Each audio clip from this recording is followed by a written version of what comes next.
Good day, grade 8 students. It's me again, Mam-Gen and welcome to Valenzuela Mathematics 8. With me is Mr. LDS Francisco as the lesson designer for this topic, and we have construct perpendicular bisector and angle bisector. In the next slide, we have a few reminders. Number 1, prepare your notebook. Number 2, listen attentively all throughout the discussion. Number 3, jot down all the important details. And lastly, if you have questions, type it in the comment section. At the end of this session, you must apply triangle congruence in constructing perpendicular bisector and angle bisector. Let us have our first activity. The scenario is, Myra wants to open a pasalubong center and thinks where she can open the business. She has a supplier from Barangay Lingunan, Barangay Malinta, and Barangay Parada, as you can see in our map. Where is the possible place to open her business, which is equidistant from her 3 suppliers? Let us think about this. I'll give you 10 seconds to think where is the exact location, or where is the possible location.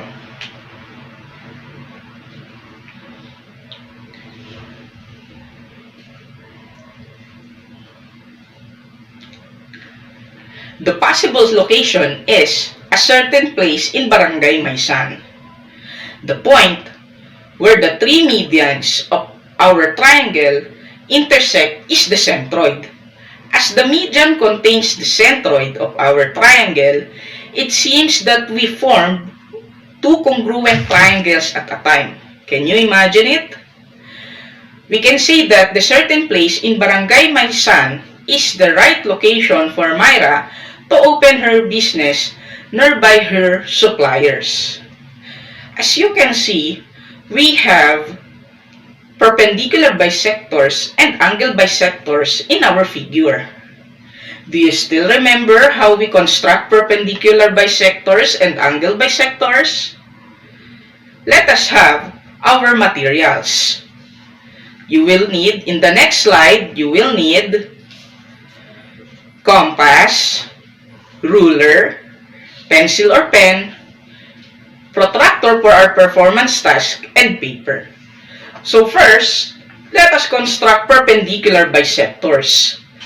Our given segment XY, we're going to construct segment PQ, wherein segment PQ is the perpendicular bisector of segment XY, and Z is the midpoint of XY.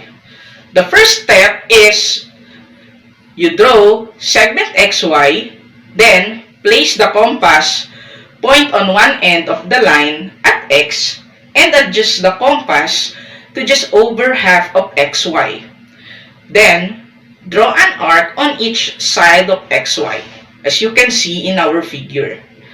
Then the second one, with Y as center, place the point of the compass at Y and adjust over half of XY. Then, draw an arc on each side of XY, as you can see on our figures. Okay, I'll give you time to observe the figures so you can figure out how are we going to construct perpendicular bisectors. Okay, let us have the third step. Draw a straight line between the intersection of the pairs of arcs. Name the line PQ, and Z will be the midpoint of our segment XY, just like in the figure. And lastly, segment PQ is now perpendicular, or is now the perpendicular bisector of XY at point Z. Okay, now let us take note these definitions that we're going to use in our proving. We will encounter radii, the plural of radius, or radius, a line segment from its center to the circumference of a circle. So its plural form is radii. We have here the definition all radii of a circle are congruent. And our postulate that we're going to use in our proving is radii of congruent circles are congruent. Okay, now, from our construction, we have a conclusion. Segment XY is perpendicular to PQ, and Z is the midpoint of XY. So we have our first statement, or in our proof, we have the first statement. Draw segment XP, segment YP, segment XQ, and segment YQ. The reason is construction.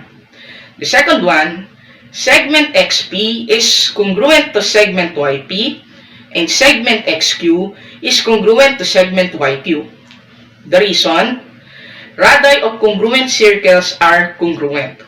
Then the next one, PQ is congruent to PQ. The reason is reflexive property of congruence. Then, the next one, triangle XPQ is congruent to triangle YPQ. The reason is SSS congruence postulate. Then the next one, angle XPZ is congruent to angle YPZ. The reason is CPC-TC. Then the last one, segment XP is congruent to segment YP. The reason is radii of congruent circles are congruent. Okay, so the continuation of our proof is in the next slide. The next statement is PZ is congruent to PZ. The reason is reflexive property of congruence. The next one, triangle XPZ is congruent to triangle XPZ, or triangle XPZ is congruent to triangle YPC. The reason is SAS congruence postulate. Then the next one, XZ is congruent to YZ, and angle XZP is congruent to angle YZP. The reason is CPC-TC. Then the next one, Z is the midpoint of XY. The reason is definition of midpoint.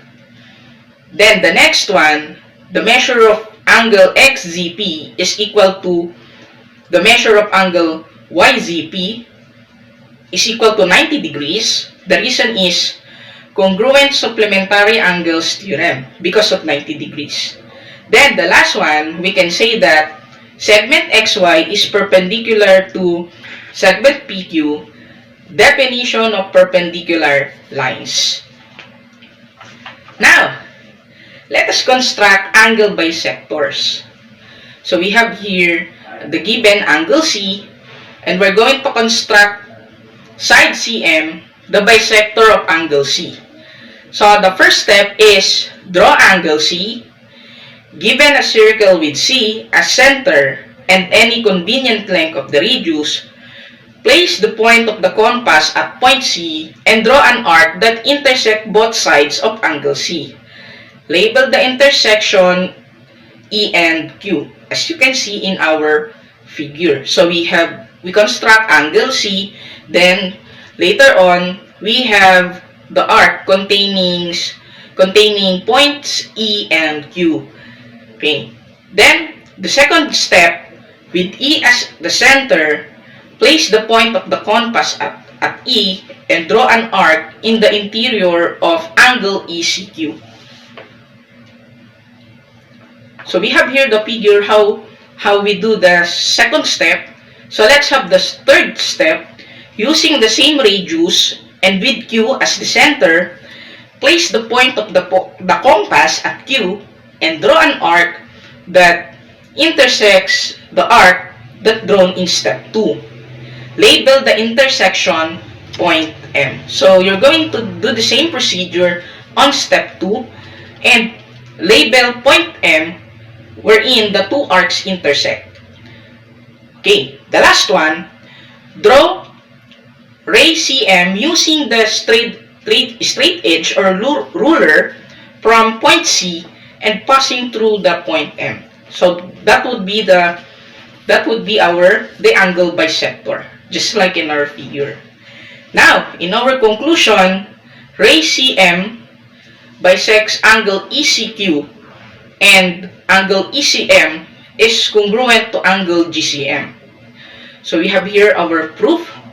In our first statement, draw angle C. The reason is construction.